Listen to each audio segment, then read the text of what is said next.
आज जो है गुरु पूर्णिमा पर्व, कौन सा पर्व है? गुरु पूर्णिमा पर्व है। और हमारे देश में जो है पहले से आश्रमों में गुरु रहते थे, गुरुजी रहते थे, और जो बच्चे हैं वहाँ पर शिक्षा ग्रहण करते थे। और गुरुजी क्या करते थे, जो पढ़ाई लिखाई की शिक्षा के साथ बहुत ज़्यादा व्यवहारिक शिक्षा, नैतिक शिक्षा वो देते थे। और हम जो बच्चे लोग हैं वो गुरुओं को सम्मान देते थे, उनका आदर करते थे। तो जितने भी हमारे देश में गुरु हुए हैं, हम आज जो गुरु पूर्णिमा पर्व है, जो पहला त्यौहार होता है ना, उस पर हम लोग अपने गुरु जी को नमन करते हैं, उनकी पूजा पाठ करते हैं। तो सबसे पहले हम लोग अपनी जगह पे खड़े होंगे, सभी खड़े हो जाओ और हम लोग गुरु वंदना करेंगे, है ना। सब हाथ जोड़ लो, सभी जोड़ दिए। ओम गुरुर्ब्रह्मा गुरुर्विष्णु गुरुर्देवो महेश्वरः गुरुः साक्षात् परं ब्रह्म तस्मै श्री गुरुवे नमः तस्मै श्री गुरुवे नमः। अभी बैठ जाओ। हम क्या करेंगे, आप लोगों को टीका लगाना है ना।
अभी हम क्या करेंगे, एक लड़का रह गया, इसको हमको हाउस ड्रेस देना था, है ना।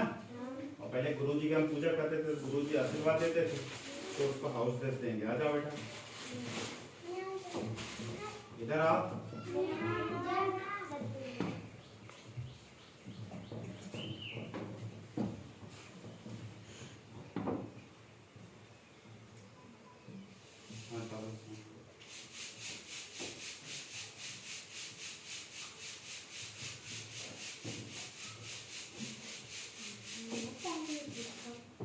अब ये अच्छा है ना।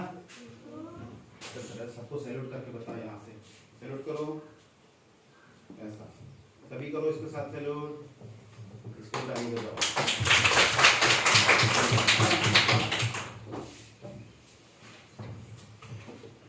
तो बच्चों क्या होता था, बहुत पुराने जमाने में, पहले बहुत साल पहले, बहुत युग पहले हमारे देश में, पुराने जमाने में ऋषि मुनि लोग कहाँ रहते थे? ऋषि मुनि लोग जंगल में रहते थे। कहाँ रहते थे ऋषि मुनि लोग?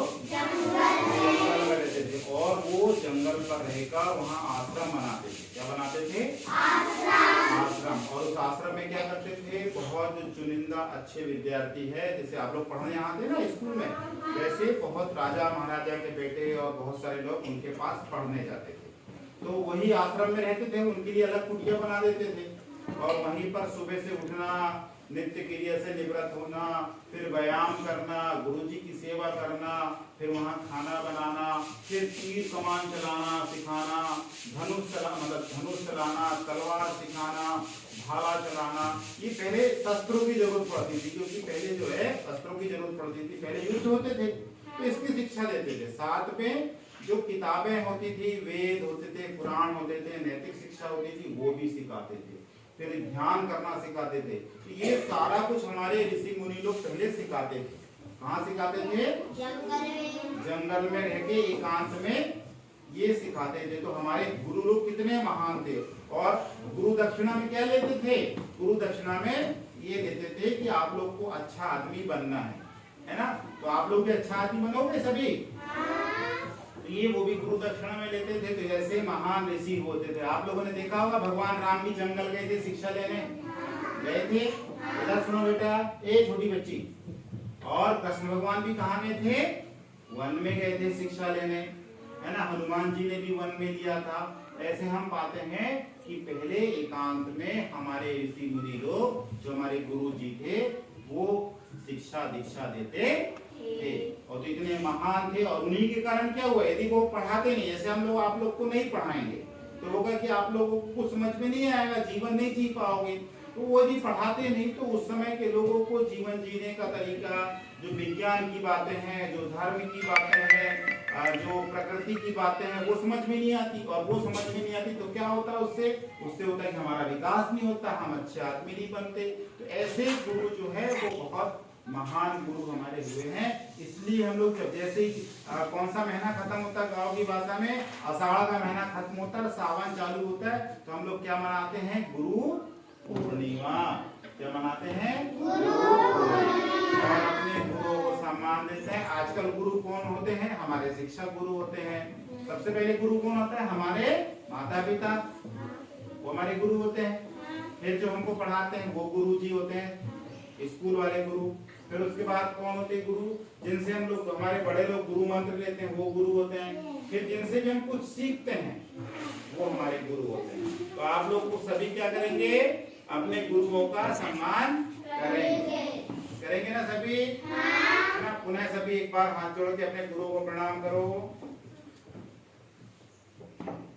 और सरस्वती माता भी गुरु है हमारी, है ना? तो अभी हम शाम को सरस्वती माता जी के पास चलेंगे अपने प्रांगण में। ठीक है, तो समझ में आया? अभी कोई